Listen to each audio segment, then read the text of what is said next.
Hello friend, સ્વાગત છે તમારું ભાવિકાસ ફૂડ મેજિક ગુજરાતીમાં અને હું છું ભાવિકા. તો આજે હું તમારી સાથે ઘઉંના લોટના શીરાની રેસીપી શેર કરવાની છું. તો અહીંયા રામ મહોત્સવ હતો પ્રાણ પ્રતિષ્ઠાનો, તો ત્યાં હું પ્રસાદ બનાવી રહી હતી ત્યારે મેં ઘઉંના લોટનો શીરો બનાવ્યો હતો. તો આ ગોળવાળો વગર ખાંડ કે સાકર વગરનો આપણે ગોળવાળો આપણે શીરો બનાવીશું. એકદમ ઇઝી છે. તો એક વાટકી ગોળ લીધું છે, તો 2 ગ્લાસ જેટલું પાણી લીધું છે. હવે આપણે એને ગરમ કરી લઈશું જ્યાં સુધી આપણે ગોળ એકદમ ઓગળી ન જાય અને થોડુંક પાણી આપણું ઉકળી ન જાય ત્યાં સુધી આપણે એક સાઈડ આપણે એને મૂકી દેવાનો છે. તો તમે કેવી રીતના રામ મહોત્સવની તૈયારી કરી, કેવી રીતના કયો પ્રસાદ બનાવ્યો, પ્લીઝ કમેન્ટમાં જરૂરથી જણાવજો. અને આ તમે બનાવશો આ રીતના તો એકદમ ઇઝી છે અને 10 મિનિટમાં આપણું તૈયાર થઈ જશે. તો તમે જોઈ શકો છો મેં બીજા આપણે કઢાઈને ગરમ કરવા મૂકી દઈશું. એમાં 1 થી 2 આપણે જેટલું આપણે શીરાને ઉમેરવાનું લેવાનું છે. તો તમે જોઈ શકો છો હવે આપણે કઢાઈ લઈ લીધી છે અને જાડા તળિયાવાળું વાસણ લઈશું જેથી આપણો શીરો એકદમ સરસ એવો નીચેથી દાજે નહીં. તો હવે આમાં 2 થી 3 ચમચી જેટલું આમાં ઘી બહુ આગળ પડતું જોઈએ છે. જે લોકો પંજાબી લોકો કડા પ્રસાદ પણ કહેતા હોય છે, આપણે ઘઉંના લોટનો શીરો કહેતા હોય છે, પણ એ જ રીતના બને છે આ પણ. તો તમે આ રીતે જરૂર ટ્રાય કરજો. આમાં ખાલી ઘીનું પ્રમાણ થોડુંક આપણે વધારે રાખીશું જેથી આપણો શીરો છે એકદમ પરફેક્ટ બને.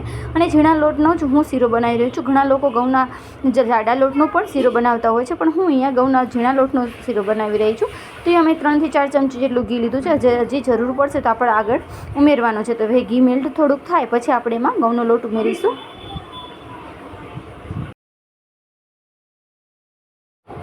તો હવે આપણે ઘી મેલ્ટ થઈ ગયું છે, તો આપણે થોડુંક લોટ ઉમેરતા જશું અને હલાવતા જશું જેથી ગાંઠા ના પડે અને લોટ એકદમ સરસ એવો શેકાઈ જાય. તો આપણે ગેસની ફ્લેમ મીડિયમ ટુ સ્લો રાખવાની છે. જો ફૂલ રાખીશું તો આપણો લોટ છે તે દાજી જશે અને સરખો શેકાશે પણ નહીં.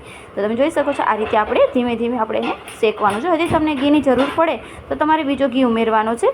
તો તમે જોઈ શકો છો આ રીતે આપણે એકદમ આપણે બ્રાઉન કલર એકદમ આછો ગુલાબી રંગ થાય ત્યાં સુધી આપણે એને શેકીશું. અને સુગંધ પણ જેમ જેમ લોટ શેકાશે તેમ સુગંધ પણ આવવા લાગશે. તો આ રીતે આપણે શેકી લેવાનું છે. અને ખરેખર આ તમારે 10 મિનિટમાં જ બનીને તૈયાર થઈ જાય છે. આપણે કોઈ પણ ખાંડ કે સાકર વગર ગોળનો શીરો બનાવી રહ્યા છીએ અહીંયા. તમે ચાહો તો ખાંડ પણ ઉમેરી શકો છો. તો આપણે ખાંડ જ્યારે આપણે પાણી ઉમેરી દઈએ અને થોડું પાણી આપણું બરડી જાય પછી આપણે ખાંડ ઉમેરીશું. તો અત્યારે થોડુંક હજી મને લોટની જરૂર છે, તો હું બીજો લોટ ઉમેરી રહી છું. તો હવે આને એકદમ સરસ રીતે શેકવાનું છે. જેથી મેં લોટ ઉમેર્યો છે એટલે મારે ઘી પણ થોડુંક આમાં એડ કરવું પડશે, કેમ કે આમાં ઘીનું મેં આગળ તમને કહ્યું કે ઘીનું પ્રમાણ થોડુંક વધારે જોઈએ છે આનામાં. તો હવે આનામાં આપણે એકદમ સરસ એવો શેકી લેવાનો છે. બધું મિક્સ કરી દઈશું. તો તમે જોઈ શકો છો એકદમ સરસ એવો આપણો ઘીમાં બધું મિક્સ થઈ જાય ત્યાં સુધી આપણે એને મિક્સ કરીશું. તો આ રીતે આપણે શેકવાનો છે. તમને ખબર જ પડી જશે, સુગંધ પણ આવવા લાગશે અને કલર પણ લોટનો ચેન્જ થવા લાગશે. ત્યારે તમે જોઈ શકશો કે આપણો લોટ શેકાઈ ગયો છે. તો આ રીતે આપણે તમે જોઈ શકો છો કે જાડા તળિયાવાળું આપણે વાસણ લીધું છે જેથી આપણો લોટ નીચે ચોટતો પણ નથી. તો આ રીતે આપણે કરીશું. તો તમે જોઈ શકો છો એકદમ સરસ એવો આપણો લોટ શેકાઈ ગયો છે. હવે જે આપણે ગરમ પાણી કરવા રાખ્યું હતું ગોળવાળું એને આપણે આમાં ઉમેરવાનો છે જેથી આપણો એકદમ સરસ, અને આપણે ધ્યાન રાખીને એકદમ સાચવીને ઉમેરવાનું જેથી એના છાંટા આપણા પર ઉડે નહીં. અને ધીમે ધીમે, અને જેથી આપણા જે શીરો છે તેમાં ગાંઠા ન પડે એટલે તરત જ આપણે પાણી ઉમેરીને તરત જ આપણે હલાવી લઈશું જેથી આપણા ગાંઠા છે તે ના પડે શીરામાં. તો તમે જોઈ શકો છો આ રીતે એકદમ સરસ એવો આપણે શીરો મિક્સ કરવાનો છે. તો હવે પાણી ઉમેરી દીધું છે. હવે એકદમ એક રસ થાય અને ગાંઠા બધા તૂટી જાય અને જોઈ શકો છો એકદમ કણી પણ નથી પડી ને એકદમ સરસ એવો આપણો બનીને શીરો તૈયાર થઈ જશે. તો તમે જોઈ શકો છો એક રસ આપણે હલાવતા રહીશું. જ્યારે કઢાઈમાંથી શીરો છૂટો પડે ત્યારે સમજવાનું કે આપણો શીરો તૈયાર છે.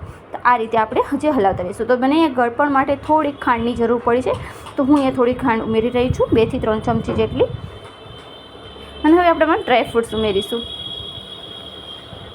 હવે આપણે ડ્રાયફ્રૂટ્સ ઉમેરી અને એકદમ સરસ એવું મિક્સ કરી લઈશું જ્યાં સુધી આપણો હલવો ખાંડ પણ ઓગળી જાય. અને તમે ખાંડ સ્કીપ કરી શકો છો, હું થોડુંક અહીંયા ઉમેરી રહી છું. તો હવે એકદમ ઘી આપણે આ જે કઢાઈમાંથી શીરો છે તે છૂટો પડે ત્યાં સુધી આપણે એને હલાવીશું. તો તમે જોઈ શકો છો અને ઘી પણ છૂટો પડવા લાગશે સાઈડમાંથી, ત્યારે સમજવું કે આપણું શીરો તૈયાર છે. તો આ રીતે એકદમ સરસ એવું આપણે મિક્સ કરી લઈશું. તો તમે જોઈ શકો છો હવે આ કઢાઈમાંથી પણ છૂટવા લાગ્યું છે.